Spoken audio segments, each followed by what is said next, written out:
تھی۔ منیر ٹکٹ لینے کے لیے لائن میں کھڑا ہو گیا۔ جب اس کی باری آئی، اس نے جیب میں ہاتھ ڈالا تو سن ہو گیا۔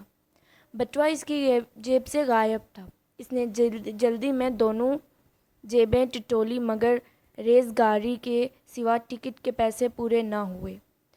وہ مایوس ہو گیا۔ اس فلم کے لیے اس نے اتنا انتظار کیا۔ فلم کی ہیروئن اس کی پسندیدہ تھی اور آج ایڈوانس بکنگ بند ہونے کی بنا پر اسے اسٹال کے ٹکٹ کے لیے لائن میں کھڑا ہونا پڑا۔ اس پر ستم ظریفی کہ کسی نے اس کی جیب کاٹ لی۔ وہ واپس جانے کے لیے مڑا۔ اچانک کسی نے نام لے کر پکارا۔ آواز نسوانی تھی۔ وہ چونکا۔ اس شہر میں اس کی کسی سے قربت داری نہ تھی۔ ابھی اس شہر میں آئے چند روز ہوئے تھے اور دور دراز پہلے وہ ہوٹل سے کرائے کی فلیٹ میں منتقل ہوا تھا۔ پھر یہ نسوانی آواز۔ اس نے ادھر ادھر دیکھا۔ گیٹ کے پاس ایک لڑکی کھڑی اسے دیکھ کر مسکرا رہی تھی۔ لڑکی کیا تھی؟ منیر اس قدر حسین لڑکی دیکھ کر ٹھٹک گیا۔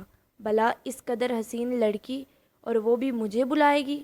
منیر صاحب، لڑکی نے پھر آواز دی۔ وہ اس کے قریب گیا۔ یہ لیجئے اپنا پرس اور آئندہ احتیاط برتیے۔ مگر یہ آپ کو کیسے ملا؟ میں کوئی چور نہیں ہوں۔ گاڑی سے اترتے ہوئے یہ پرس میرے پاؤں میں ٹکرایا۔ کھول کر دیکھا تو آپ کے نام کا پتہ چلا۔ پھر تصویر دیکھی تو آپ کو پہچان گئی، اس لیے نام لے کر پکارنے کی جرأت کی۔ بہت بہت شکریہ۔ میں سمجھا کسی نے اڑا لیا ہے۔ منیر نے ٹکٹ لیا اور فلم دیکھنے لگا۔ اب فلم کی ہیروئن اس کے ذہن سے محور ہو رہی تھی اور اس کی جگہ اس لڑکی نے لے لی تھی۔ اس کو جی چاہا فلم ختم ہونے پر پھر اس لڑکی سے بات کرے، مگر ہمیشہ کی طرح شرم اڑائے آئی۔ وہ سوچتا ہی رہا۔ وہ لڑکی اس کے اعصاب پر سوار تھی۔ وہ صحیح طریقے سے کام بھی نہ کر پاتا تھا۔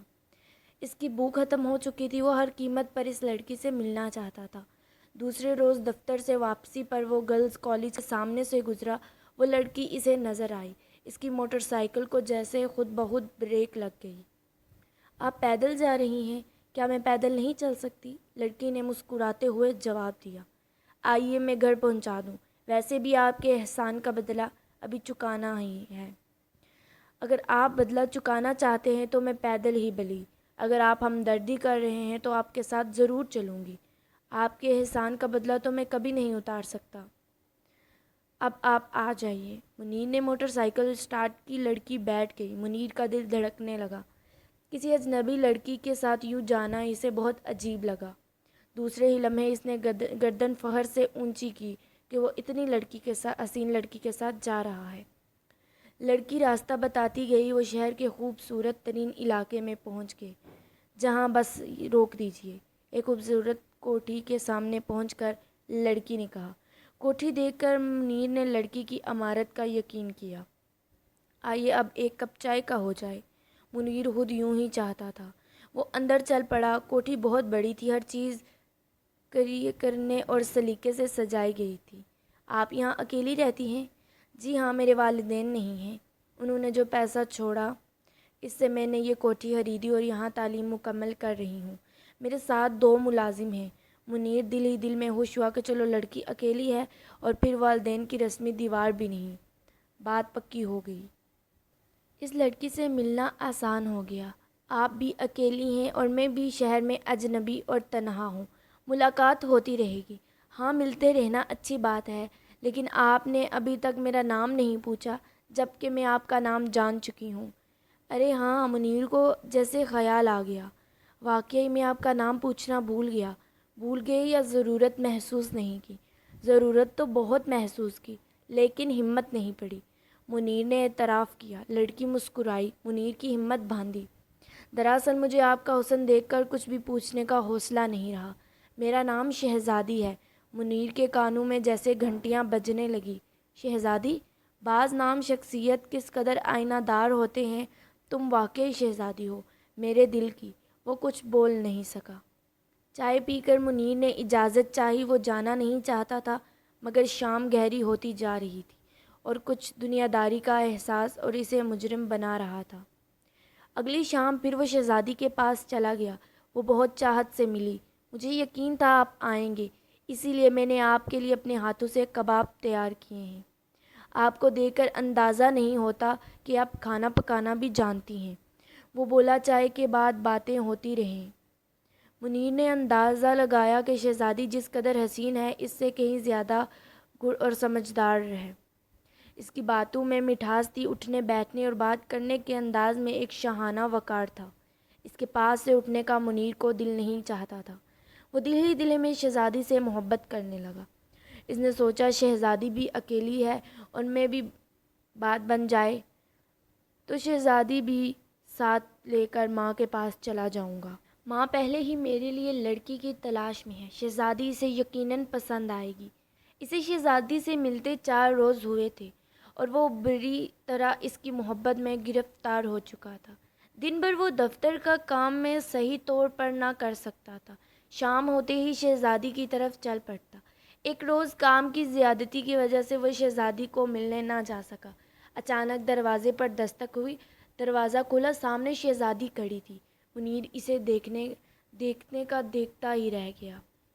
اسے اچانک شہزادی کے آ جانے کی ہرگز توقع نہ تھی۔ اندر آنے کو بھی نہیں کہیں گے، شہزادی نے گھر میں داخل ہوتے ہوئے کہا۔ منیر کا کمرہ انتہائی گندا ہوا تھا۔ جا بجا کتابیں پڑی تھیں، میلے برتن ادھر ادھر پڑے تھے۔ منیر شرمندہ ہو رہا تھا۔ آپ کو میرے گھر کا پتہ کیسے چلا؟ ڈھونڈنے سے کیا نہیں مل جاتا منیر صاحب؟ شہزادی نے منیر کے کمرے کی ہر چیز سلیقے سے رکھی، پھر خود چائے بنائی اور منیر کو بھی دی۔ آپ کا کمرہ آسیب زدہ لگ رہا ہے۔ آسیب زدہ؟ وہ کیسے؟ منیر نے حیرت سے پوچھا۔ اس قدر ویرانی اور وحشت ہے اس روم میں، یہاں جن بھوتوں کا بسیرا لگتا ہے، لیکن میں بھوت پریت پر یقین نہیں کرتا۔ یہ محض انسان کا وہم ہے، خیالی ہے، بلکہ ضعیف العقادی ہے۔ ہو سکتا ہے، شہزادی نے اٹھتے ہوئے کہا۔ میں پہنچ آؤں؟ منیر نے پیشکش کی۔ بہت بہت شکریہ، آپ کام کیجیے، کل شام کو ضرور تشریف لائیے، میں منتظر رہوں گی، شہزادی نے جاتے ہوئے کہا۔ منیر کو یقین ہو گیا کہ شہزادی بھی اس سے محبت کرنے لگی ہے، اس کے بغیر نہیں رہ سکتی، اور وہ کیوں آتی؟ پھر کل کے لیے کہنا یہ محبت کی نشانی ہے۔ وہ بہت خوش تھا۔ اگلی شام وہ تمام کام چھوڑ کے شہزادی کے پاس پہنچا۔ شہزادی اس کی منتظر تھی۔ کافی پینے کے بعد شہزادی اسے بیڈ روم میں گئی۔ بیڈ روم کا ماحول گلابی تھا۔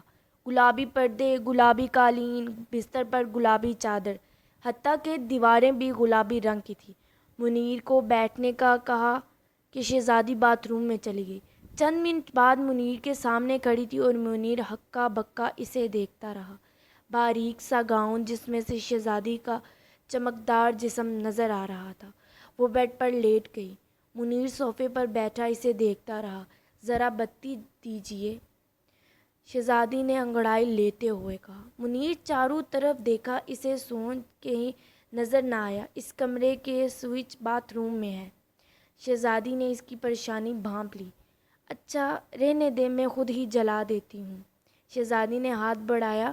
منیر نے اس کے ہاتھ کی طرف دیکھا۔ بستر سے باتھ روم کا فاصلہ تقریباً 12 فٹ تھا اور شہزادی بستر پر لیٹے لیٹے اپنا ہاتھ باتھ روم میں لے گئی اور سوئچ کی طرف بڑھا دیا۔ منیر خوف سے پسینہ پسینہ ہو گیا۔ اس نے اٹھنا چاہا مگر ڈر کے مارے حرکت بھی نہ کر سکا۔ منیر صاحب، اب بھوت پریت پر یقین نہیں رکھتے نا؟ منیر کی زبان گنگ ہو گئی۔ وہ مشکل میں سر ہلا گیا۔ مگر میں رکھتی ہوں۔ شہزادی کے یہ آخری الفاظ تھے۔ اس کے بعد بیڈ خالی تھا اور منیر پاگلوں کی طرح باہر بھاگ گیا۔